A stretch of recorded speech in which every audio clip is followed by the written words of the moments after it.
Según la Biblia, ¿cómo debe ser un gobernante? Un buen alcalde, un buen presidente, un buen rey, ¿cómo debe ser?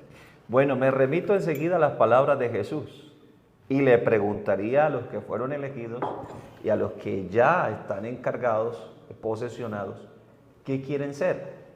Porque Jesús hablando estableció una diferencia. Jesús dijo, los gobernantes de la tierra, eso es San Mateo 20:25, los gobernantes de la tierra, de las naciones, se enseñorean de ellas. O sea, habla de la palabra señor, sentirse dueño, sentirse enseñorear. amo. Sí.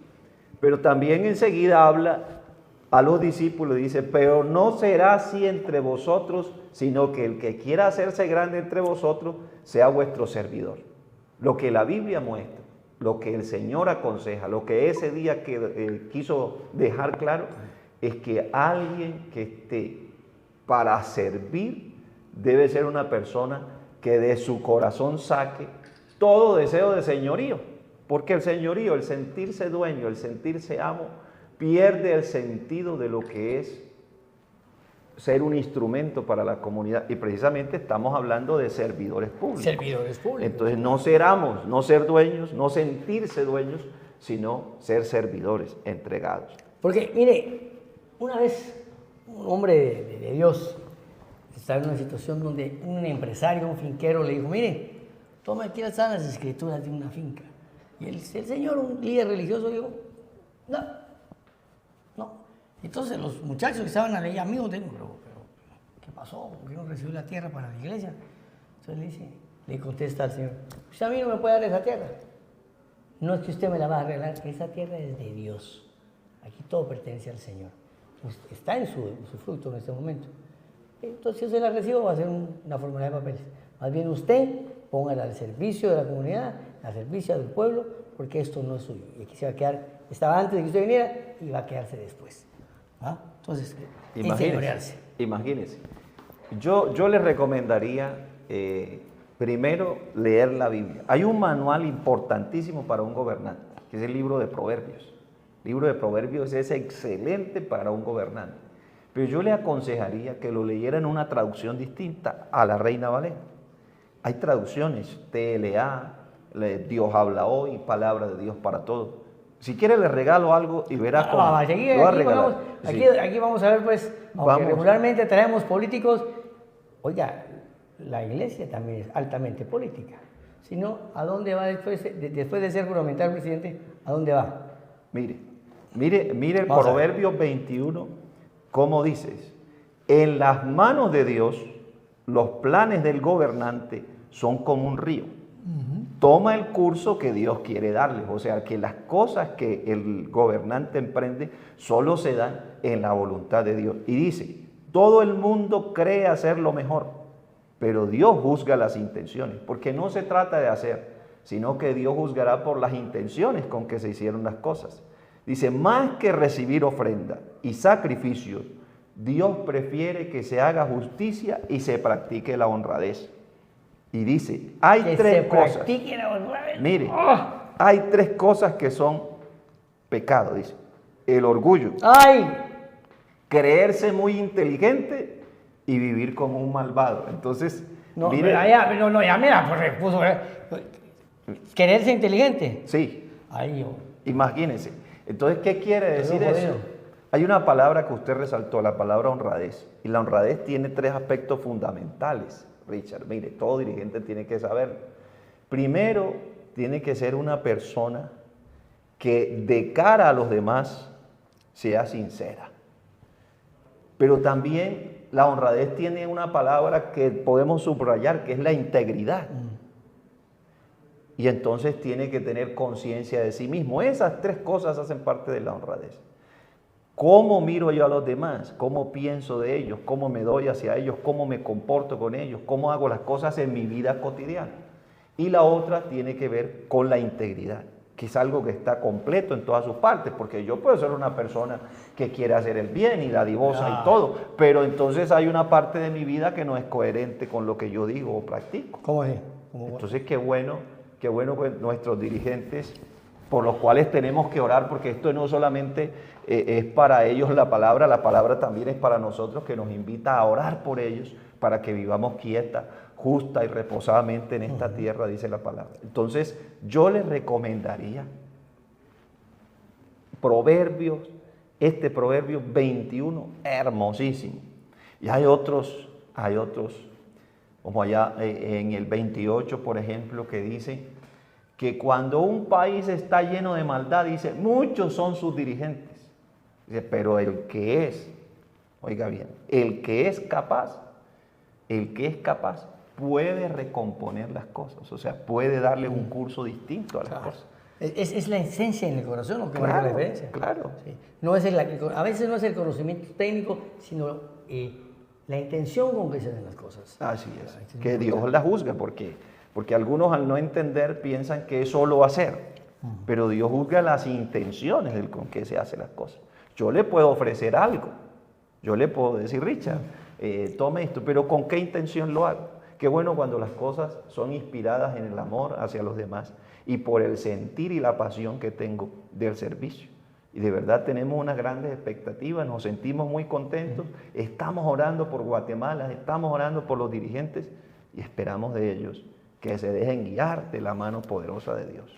Pues, ¿usted ha tenido contacto con algún tipo de dirigente, de político, se le han acercado? Pues no, porque digamos que desconozco todo ese mundo aquí. Tengo que ser sincero, tengo poco tiempo de estar aquí en Guatemala, entonces me he dedicado a predicar, a anunciar, a llevar el evangelio y casi como que uno está más pendiente de la persona a lo que hace la persona. A ver, expliquemos ese concepto. Estamos más pendientes de la persona. De la persona. Como por ejemplo, de la salud de la gente, de las personas. Sí. A ver, nosotros tenemos una labor. Nuestra labor es predicar el evangelio, dar a conocer la verdad. Pero darla a conocer sin ninguna clase de discriminación. ¿Por qué? Porque el mandamiento es ir y predicar el evangelio a toda criatura. Entonces, no importa si es rico, si es pobre, si es médico, si estudió, si no estudió, si es político, si no es político. Toda persona necesita tener un encuentro personal real con Dios y necesita conocer la verdad de Dios, aunque practique, aunque crea, aunque camine por una senda. Y de pronto hay mucho pueblo cristiano que nos está escuchando y me regala este espacio como para decirles algo. No, hombre. Mire que a veces se predica, Richard, y usted habrá escuchado porque aquí se predica por todas las esquinas. Se esforzados a entrar por la puerta angosta, porque ancha es la puerta, espacioso el camino que lleva a la perdición, y muchos son los que andan por él. Entonces, ¿a quién se lo predican? Muchos se lo predican a las personas que no han conocido el camino del Señor. Pero ese mensaje no es para ellos. Ese mensaje es para aquel que caminando, entrando por una puerta puede estar equivocado. Entonces, tú puedes estar hoy asistiendo a un lugar, pero tienes que darte cuenta si esa puerta es la de la salvación. Yo entré aquí, a este hermoso lugar, pero tenía una dirección clara. Vaya hasta esta oficina. Pero me encontré con muchas oficinas aquí. Para poder estar aquí sentado hablando con ustedes, tuve que llegar a la oficina exacta. Yo puedo andar caminando, transitando. Hay un dato interesante, ¿no? Pero necesito conocer la puerta verdadera. Exacto. Cuando usted llama, me llama a la casa, dice, yo lo cité a las 10:30. El pastor está aquí a las 10 de la mañana. Y yo le digo a mi mujer, ¿y por qué ese afán del pastor? No, él siempre va un paso adelante para conocer a dónde va. Y eso es importante. Si uno no conoce la puerta, no investiga las puertas. Exacto. Mire, el que no sabe para dónde va, cualquier camioneta lo lleva. Cualquiera. Entonces, pero el que sabe a qué oficina va, la busca y las entre tantas. ¿Cómo saber que uno está en la iglesia correcta? ¿Cuáles son las características que debe sentir un guatemalteco para decir, bueno, aquí yo me siento identificado, aquí es? Qué bendición que podamos decir. La seguridad la dan las Escrituras. Dice, porque tenemos la palabra profética más segura.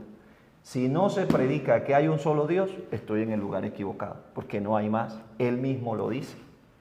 Yo soy Dios y no hay más. Y no hay más. Si no se bautiza en su nombre, estoy equivocado, porque la Biblia dice, en ningún otro hay salvación, porque no hay otro nombre bajo el cielo dado a los hombres en que podamos ser salvos. Sí, entonces las mismas escrituras nos dicen, pero vamos a ver una cosita, pastor. ¿dónde se predica la verdad? Mire, pastor, vamos a ver. Yo creo que Dios es omnisciente, ¿no? O sea, está en todos lados. Sí, omnipresente. Omnipresente. Y omnisciente porque lo conoce a todos. Y Él nos conoce a todos. Por ejemplo, yo a mis hijos, uno les dice, papito, yo te quiero mucho. Y sos mis ojos. Pero en otro planeta del universo, porque hay millones de planetas, ¿será que a Dios solo se le ocurrió poblar ese planeta? No sé. Piense usted, señor televidente. Yo siento que Dios es un Dios de amor, de inclusión. Y que más que ver la palabra, ve la intención en el corazón. Y en base a eso, como Él solo sabe, quién sabe si por allá si hicieron un marcianito o algo, se lo digo así. Porque yo no puedo creer que Dios tenga la lengua, no voy a hacer solo la tierra. Y todos los demás planetas son de adorno. No, hombre, se puede tener cualquier cosa. No tiene nada que hacer, solo ver. Entonces, digo esto. Para un católico, el tener la certeza de la salvación es importante. Para el cristiano es importante, ¿verdad? Pero, ¿y el budista? ¿Y los otros qué? ¿Qué hacemos con ellos? A ver, es que la predicación del Evangelio, entre otras cosas, Richard, se hace en todo el mundo.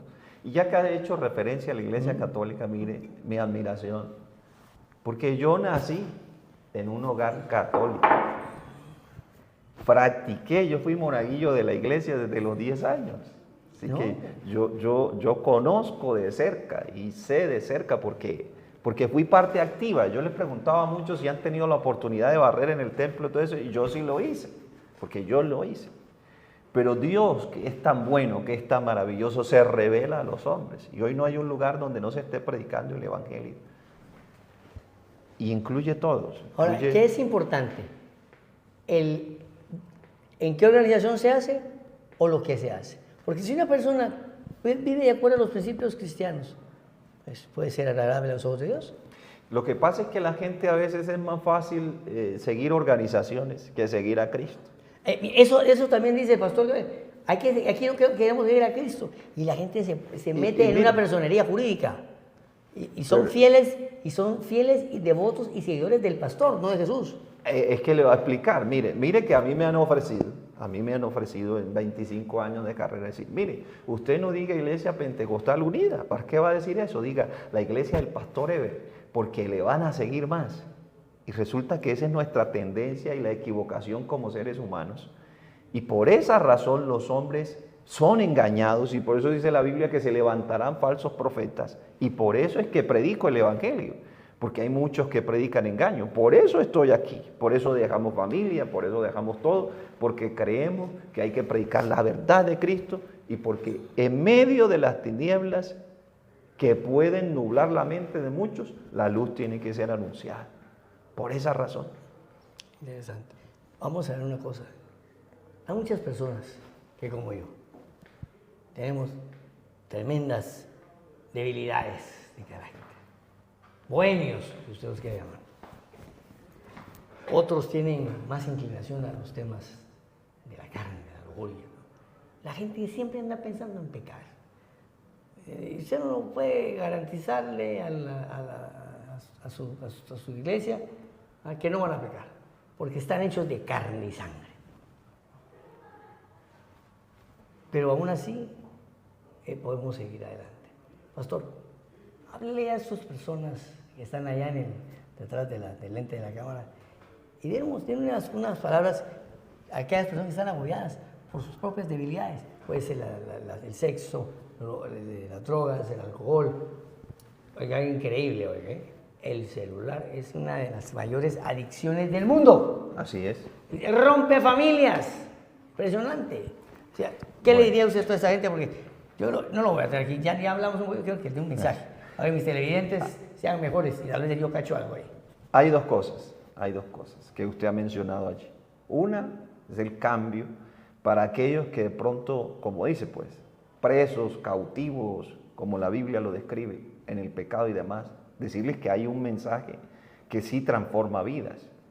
Mire, los que hemos conocido a Cristo, no nacimos aquí en este ambiente, en el caso mío en particular.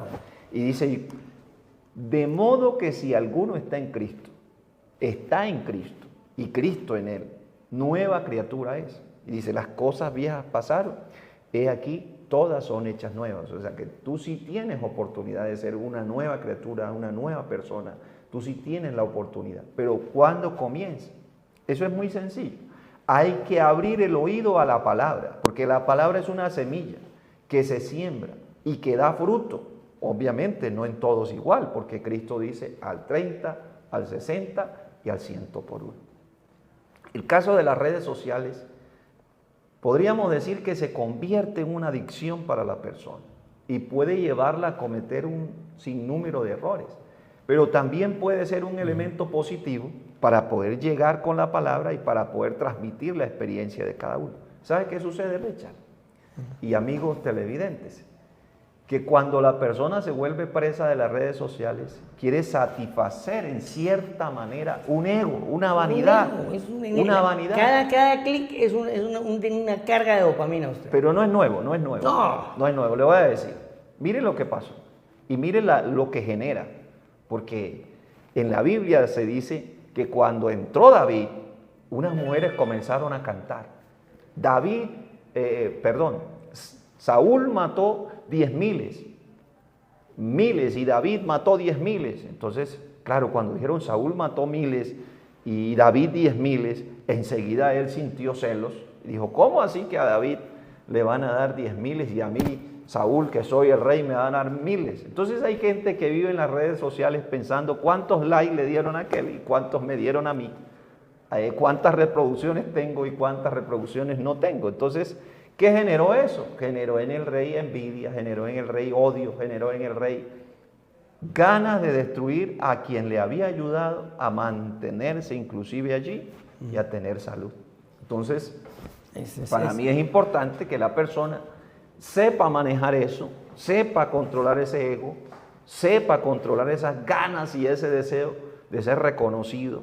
Y entonces se va a evitar un sinnúmero de dificultades que llevan a la persona cuando tiene esos sentimientos extraños en su vida. Bueno, Pastor Eber, muchas gracias por acompañarnos.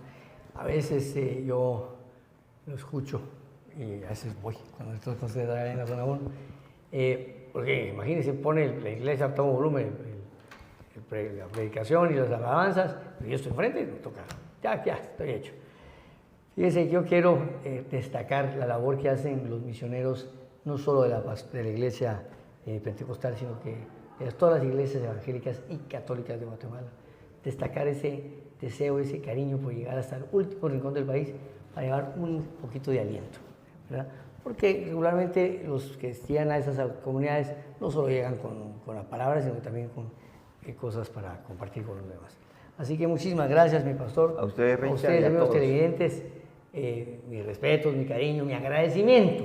Porque la verdad, ¿cómo hacen ustedes para llegar a este momento del programa? Yo no sé. Entre los políticos aburridos que traigo a veces y el viejo pelón, pues está difícil escoger a usted. ¿Ah? ¿Por qué? Porque tenemos la gran competencia de las redes sociales, de los canales de cable, que alguien tenga el deseo de colocar su dispositivo, ver las entrevistas o el programa Conexión que está en línea, pues es poca.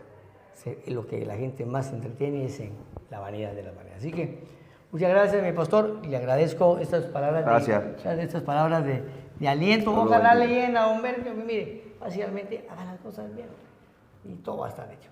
Muchas gracias, Dios me lo bendiga y nos vemos la próxima semana, no sin antes dejarles una frase de aliento. Para cuando usted tiene un sueño, mijo, camine rápido porque para luego es tarde. Y atrás asustan. A Dios sea la gloria. Amén.